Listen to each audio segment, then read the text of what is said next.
नमस्कार दोस्तों, welcome to our channel MR Study Point. आज के इस वीडियो में हम डिस्कस करेंगे NCERT क्लास 6 के बारे में। यह चैप्टर सामाजिक विज्ञान मतलब सोशल साइंस से रिलेटेड है, जिसमें हम हमारे अतीत भागवन के बारे में जानेंगे। हमारे अतीत भागवन के इस चैप्टर में हम आरंभिक नगर के बारे में जानने का प्रयास करेंगे। ये अब हम स्टार्ट करते हैं हमारे अतीत के इस चैप्टर को। अध्याय 3 आरंभिक नगर। पुराने भवन का संरक्षण। जसपाल और हरप्रीत अपने घर के पास की गली में क्रिकेट खेल रहे थे। उन्होंने देखा कि कुछ लोग उस खंडहर घर की तारीफ कर रहे थे जिसे गली के बच्चे भूतहा घर कहा करते थे।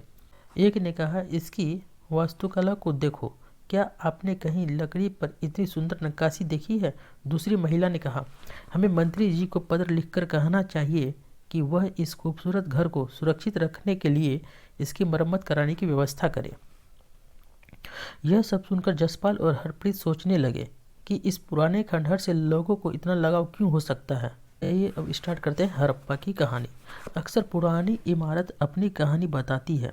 लगभग 150 साल पहले जब पंजाब में पहली बार रेलवे लाइन बिछाई जा रही थी, तो इस काम में जुटे इंजीनियरों को अचानक हड़प्पा पुरास्थल मिला जो आधुनिक पाकिस्तान में है। उन्होंने सोचा कि यह एक ऐसा खंडहर है जहाँ से अच्छी ईंटें मिलेंगी। यह सोचकर वे हड़प्पा के खंडहरों से हजारों ईंटें उखाड़ ले गए, जिससे उन्होंने रेलवे लाइन बिछाई। इससे कई इमारतें पूरी तरह नष्ट हो गई। उसके बाद लगभग 80 साल पहले पुरातत्वविदों ने इस स्थल को ढूंढा और पता चला कि यह खंडहर उपमहाद्वीप के सबसे पुराने शहरों में से एक है। चूँकि इस नगर की खोज सबसे पहले हुई थी, इसलिए बाद में मिलने वाले इस तरह के सभी पुरास्थलों में जो इमारतें और चीज़ें मिली, उन्हें हड़प्पा सभ्यता की इमारतें कहा गया। इन शहरों का निर्माण लगभग 4700 साल पहले हुआ था। इन नगरों की विशेषता क्या थी? इन नगरों में से कई को 2 या उससे ज़्यादा हिस्सों में विभाजित किया गया था। प्रायः पश्चिमी भाग छोटा था लेकिन ऊंचाई पर बना था, और पूर्वी हिस्सा बड़ा था लेकिन यह निचले इलाके में था। ऊंचाई वाले भाग को पुरातत्वविदों ने नगर दुर्ग कहा और निचले हिस्से को निचला नगर कहा। दोनों हिस्सों की 4 दीवारियां पक्की ईंटों की बनाई जाती थी। इसकी ईंटें अच्छी तरह पक्की थी कि हजारों सालों बाद आज तक इनकी दीवारें खड़ी रही। दीवार बनाने के लिए ईंटों की चिनाई इस तरह करते थे जिससे कि दीवारें खूब मजबूत रहे। कुछ नगरों के नगर दुर्ग में कुछ खास इमारतें बनाई गई थी। मिसाल के तौर पर मोहनजोदड़ो में खास तालाब बनाया गया था जिसे पुरातत्वविदों ने महान स्नानागार कहा है। इस तालाब को बनाने में ईंट और प्लास्टर का इस्तेमाल किया गया था। इसमें पानी का रिसाव रोकने के लिए प्लास्टर के ऊपर चारकोल की परत चढ़ाई गई थी। इस सरोवर में 2 तरफ से उतरने के लिए सीढ़ियां बनाई गई थी और चारों ओर कमरे बनाए गए थे। पानी कुएं से निकाला जाता था।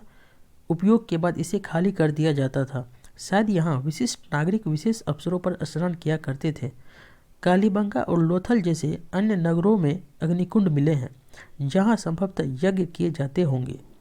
हड़प्पा, मोहनजोदड़ो और लोथल जैसे कुछ नगरों में बड़े बड़े भंडार गृह मिले हैं। ये नगर आधुनिक पाकिस्तान के पंजाब और सिंध प्रांतों, भारत के गुजरात, राजस्थान, हरियाणा और पंजाब प्रांतों में मिले हैं। इन सभी स्थलों से पुरातत्वविदों को अनोखी वस्तुएं मिली है, जैसे मिट्टी के लाल बर्तन जिन पर काले रंग के चित्र बने थे, कि पत्थर के बाट, मुहरे, मनके, तांबे के उपकरण तथा पत्थर के लंबे ब्लेड आदि। भवन, नाले और सड़कें। इन नगरों के घर आमतौर पर 1 या 2 मंजिले होते थे। घर के आंगन के चारों ओर कमरे बनाए जाते थे।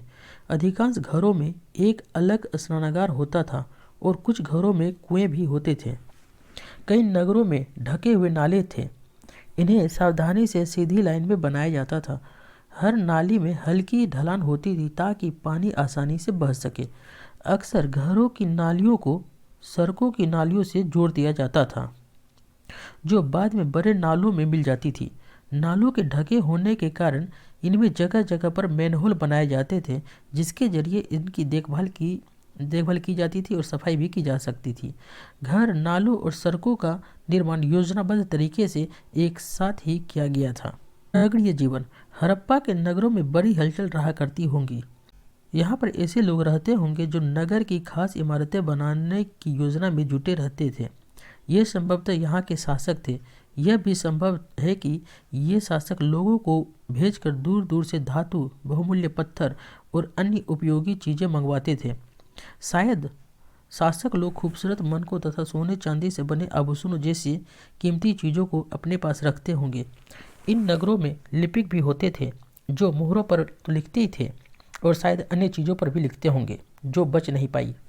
इसके अलावा नगरों में शिल्पकार स्त्री पुरुष भी रहते थे जो अपने घरों या किसी उद्योग स्थल पर तरह तरह की चीज़ें बनाते होंगे। लोग लंबी यात्राएं भी करते थे और वहाँ से उपयोगी वस्तुएं लाते थे और साथ ही लाते थे सुदूर देशों की किस्से कहानियाँ। मिट्टी के बने कई खिलौने भी मिले हैं जिससे बच्चे खेलते होंगे। बाईं ओर नीचे हड़प्पा की मोहर। इस मोहर के ऊपर एक चिन्ह एक खास लिपि में है। यह चिन्ह एक खास लिपि में है, ठीक।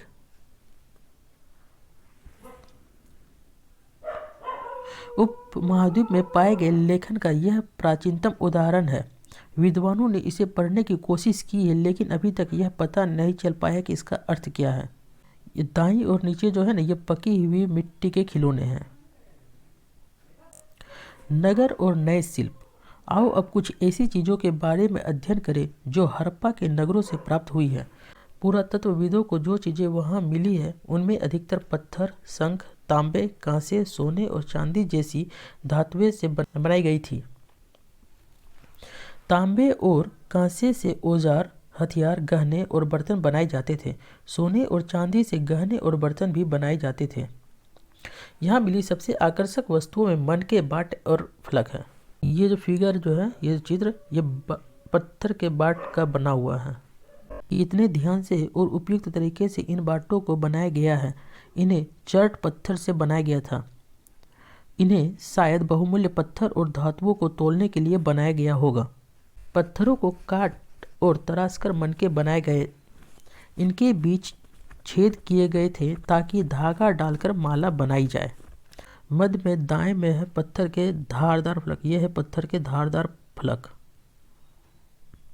नीचे दाएं कढ़ाईदार वस्त्र पहना हुआ है एक व्यक्ति। यह एक महत्वपूर्ण व्यक्ति की पत्थर से बनी मूर्ति जो मोहनजोदड़ो से मिली थी। इसमें उसे कढ़ाईदार वस्त्र पहने हुए दिखाया गया है। हड़प्पा के लोग पत्थर के मुहरें बनाते थे। इन आयताकार मुहरों पर सामान्यतः जानवरों के चित्र मिलते हैं। हड़प्पा सभ्यता के लोग काले रंग से डिजाइन किए हुए खूबसूरत लाल मिट्टी के बर्तन बनाते थे। लगभग 7000 साल पहले मेहरगढ़ में कपास की खेती होती थी।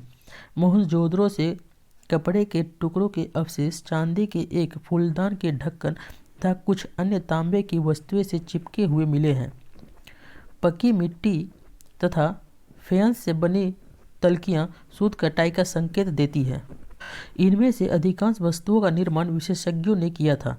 विशेषज्ञ उसे कहते हैं जो किसी खास चीज़ को बनाने के लिए खास प्रशिक्षण लेता है, जैसे पत्थर तराशना, मनके चमकाना या फिर मुहरों पर पच्चीकारी करना आदि।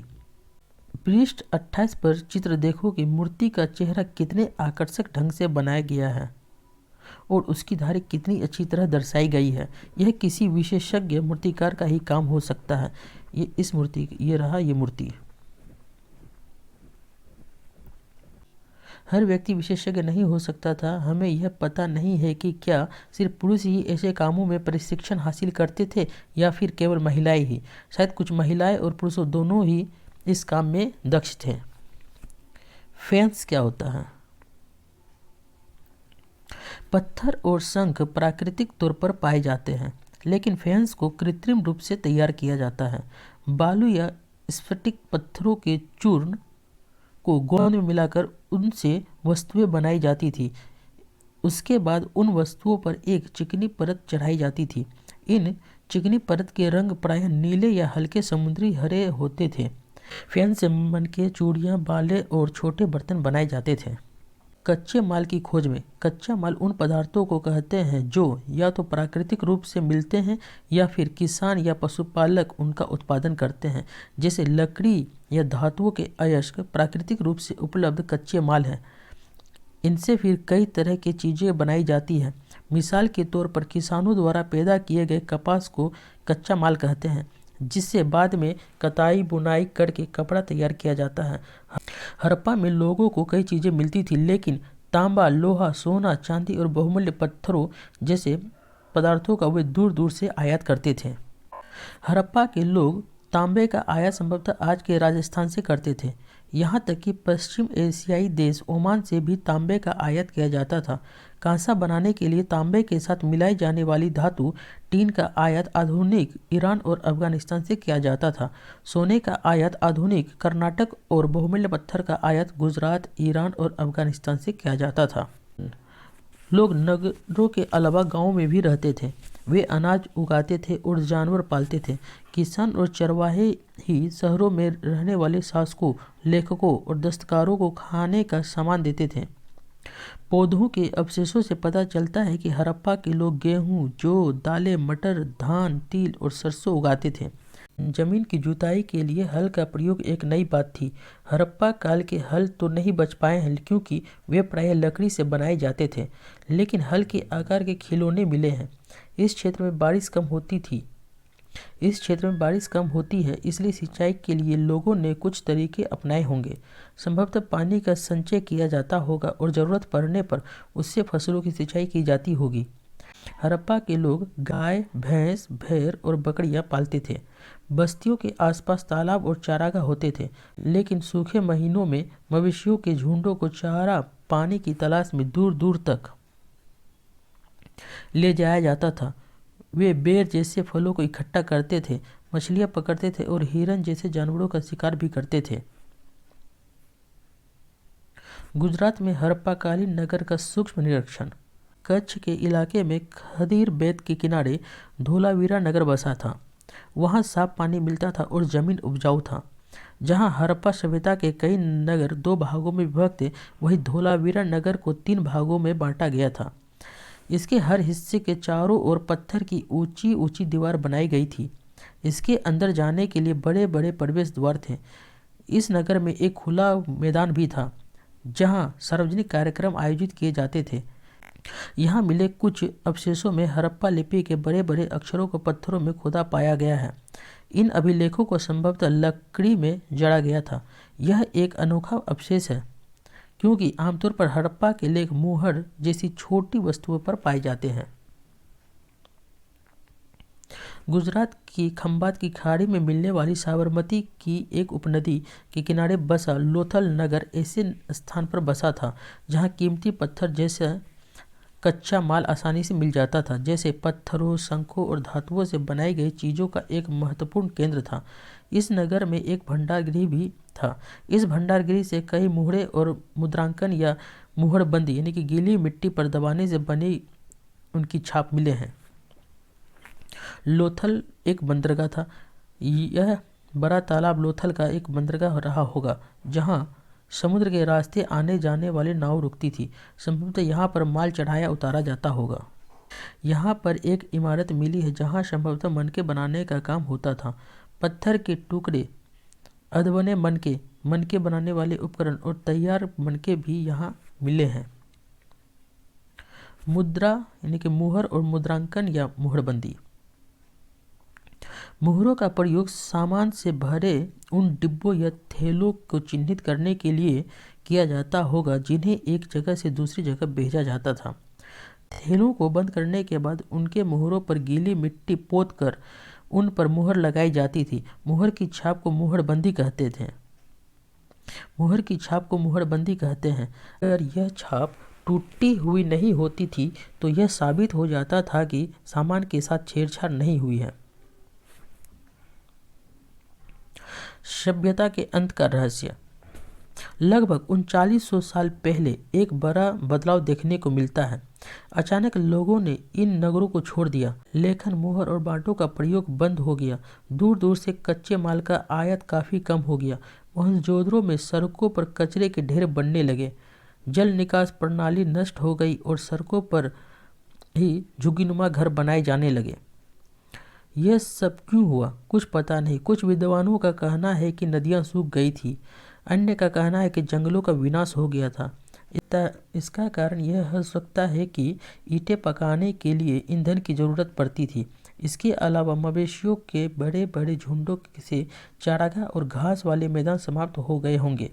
कुछ इलाकों में बाढ़ आ गई, लेकिन इन कारणों से यह स्पष्ट नहीं हो पाता है कि सभी नगरों का अंत कैसे हो गया, क्योंकि बाढ़ और नदियों के सूखने का असर कुछ ही इलाकों में हुआ होगा। ऐसा लगता है कि शासकों का नियंत्रण समाप्त हो गया। जो भी हुआ हो, परिवर्तन का असर बिल्कुल साफ दिखाई देता है। आधुनिक पाकिस्तान के सिंध और पंजाब की बस्तियां उजड़ गई थी। कई लोग पूर्व और दक्षिण के इलाकों में नई और छोटी बस्तियां में जाकर बस गए। इसके लगभग 1400 साल बाद नए नगरों का विकास हुआ। इनके बारे में अध्याय 5 और 8 में पढ़ेंगे। अन्यत्र में बोल रहा है, अपने एटलस में मिस्र को ढूंढो।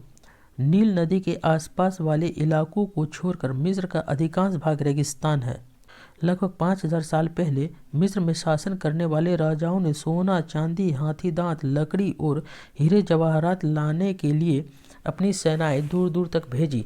उन्होंने बड़े बड़े मकबरे बनवाए, जिन्हें पिरामिड के नाम से जाना जाता है। राजाओं के मरने पर उनके शवों को इन्हीं पिरामिडों में दफनाकर सुरक्षित रखा जाता था। इन शवों को मम्मी कहा जाता है। उनके शवों के साथ और भी अनेक चीज़ें दफनाई जाती थी। इनमें खाद्यान्न, पेय, वस्त्र, गहने, बर्तन, वाद्य यंत्र, हथियार और जानवर शामिल है। कभी कभी शव के साथ उनके सेवक और सेविकाओं को भी दफन कर दिया जाता था। दुनिया के इतिहास में शवों को दफनाने की परंपरा को देखते हुए मिस्र में सबसे ज़्यादा धन दौलत खर्च किया जाता था। तांबा राजस्थान से, टीन अफगानिस्तान से, सोना कर्नाटक से, बहुमूल्य पत्थर गुजरात से। कुछ महत्वपूर्ण तिथियां। मेहरगढ़ में कपास की खेती लगभग 7000 साल पहले हुई थी। नगरों का आरंभ लगभग 4400 साल पहले हुआ था। हड़प्पा के नगरों के अंत की शुरुआत लगभग 3900 साल पहले हुआ था। अन्य नगरों का विकास लगभग 2500 साल पहले। इसी के साथ यह हमारा चैप्टर समाप्त होता है। ठीक, धन्यवाद।